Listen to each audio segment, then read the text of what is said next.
Hi guys, magandang gabi. Kakain na po kami. Ito, nagbaon ako ng kanin. And now, yung aking rice. Oh, yeah. Tapos bumili kami ng ulam. Ano palang pangalan nitong ulam? Hindi ko po alam ano itong ulam na may maasim daw, sinigang ata na gulay. Parang Korean. Bakit siya Tapos, ito ang ulam ng aking friend. Ako, nakakahiya naman tong ulam na ito. Hindi Masarap-sarap ngayon sinigang o karni o gulay-gulay. Ayan. Tapos yun. Bakit mo Wag mo nga akong... hindi yung bunganga mo yung kinakain mo. Bakit mo nilagyan dyan ng kanin?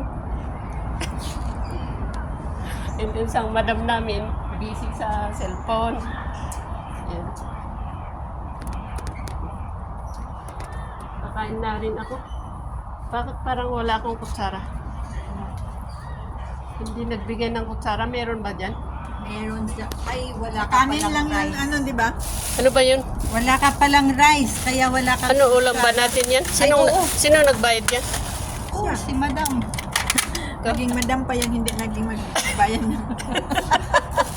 Hindi magbabayad na. Hira. Kapag daw.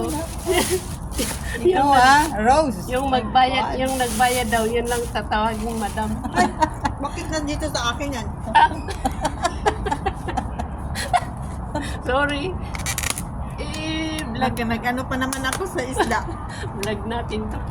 Rating ito, wag ang ganyan. Ikaw lang yan, hindi sinasama mo kami. Turuan mo akong mag-edit para ano. Don't join us. Ayan. Gusto mo pa ng kanin, oh? Maya na kasi. Wala ka bang kanin, Akin? Ay, marami. Ito kasi lalagyan ko ng Oo. sabaw. Ay, kung kaya. Ay, napo kami. Yun, kumakain din sila doon, mga kapwa OFW. Dito kami lang sa park. Park.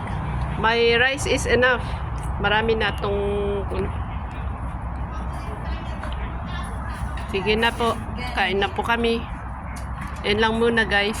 Salamat sa panonood. Ganda ng picnic namin. Kapag kasi kakain kami sa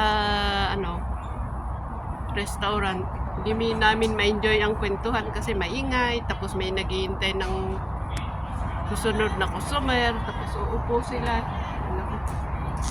Hindi mai-concentrate kumain. Uy, ang sarap. Uy. Yan pala. Yes, this is how it looks like. Okay.